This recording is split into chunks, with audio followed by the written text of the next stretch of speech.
Avant, il y avait une autre question qui était de savoir quel est le résultat que nous attendons de la publication de ce livre. C'est une question importante. Pour nous, cet acte-là que nous avons posé aujourd'hui était indispensable. Ce mémo est très utile pour nous. Il constitue désormais un support à la lutte que nous allons continuer à mener.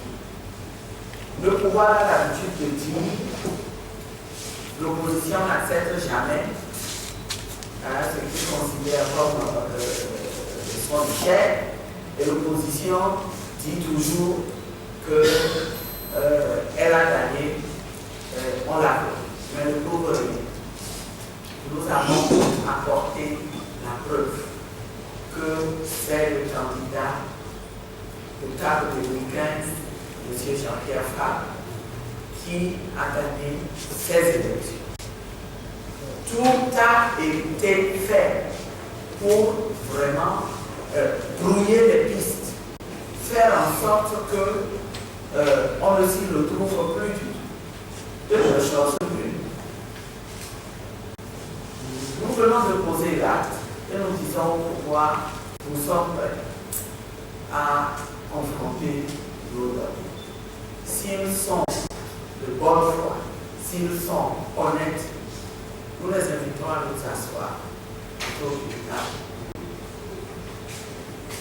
En prenant la précaution que cela se déroule dans un cadre où nous pouvons trouver un mécanisme pour garantir la neutralité et l'objectivité de ce qui va se faire là-bas. Et discutons.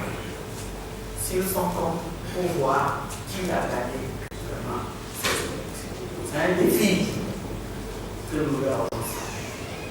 Mais en même temps, c'est un outil précieux pour nous, pour informer nos populations et leur faire comprendre qu'on a poussé le bouchon trop loin et que c'est quelque chose d'inacceptable pour nous tous.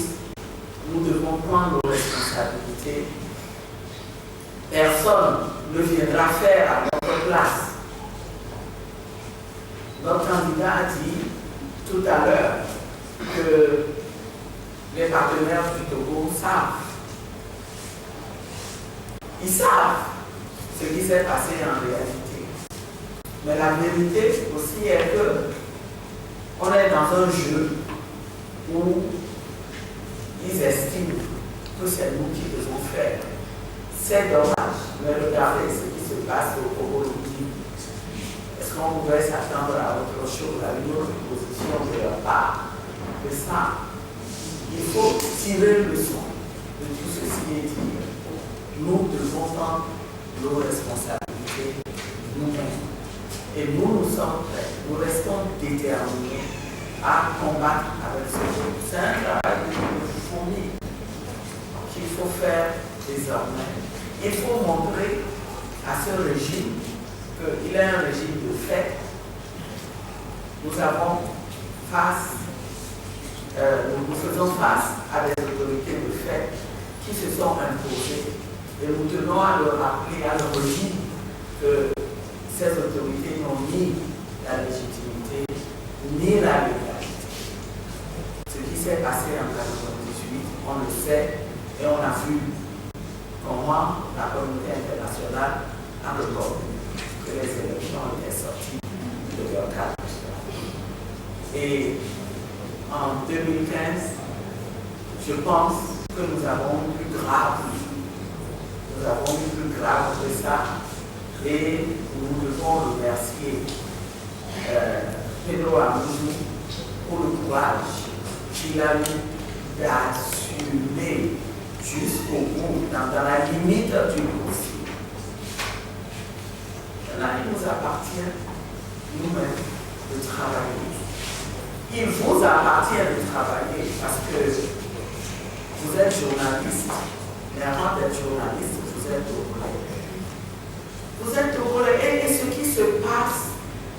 dépasse toute logique de lutte partisane. On entend souvent des raisonnements qui veulent faire croire que la lutte, c'est l'affaire des partis politiques qui veulent le pouvoir, qui veulent s'assurer le pouvoir. Non, en fait, nous sommes arrivés à un stade où nous devons comprendre que ce n'est pas uniquement l'affaire des partis politiques. Cette histoire n'est plus uniquement l'affaire des partis. C'est nous tous qui sommes concernés, individuellement, en tant que Togolais, mais aussi dans nos organisations de la société civile, où nous nous retrouvons. Il est temps que nous nous réveillons. Il est temps de mettre en place une stratégie pour véritablement sauver ce pays. C'est ce qui est en jeu là. Ce n'est pas seulement la transmission du pouvoir d'un camp à un autre. C'est l'avenir même de notre pays qui est en jeu. Et donc pour nous, ce mémo est très important. Vous avez vu tous les détails que nous avons donnés. Vous avez vu les chiffres. Nous avons pris la responsabilité de citer des noms. Ils peuvent, s'ils veulent, se défendre, qu'ils le fassent. S'ils estiment qu'on les accuse injustement, nous assumons la responsabilité du contenu de ce mémoire. Il faut que la vérité soit véritable. On ne peut plus continuer comme ça. Donc, monsieur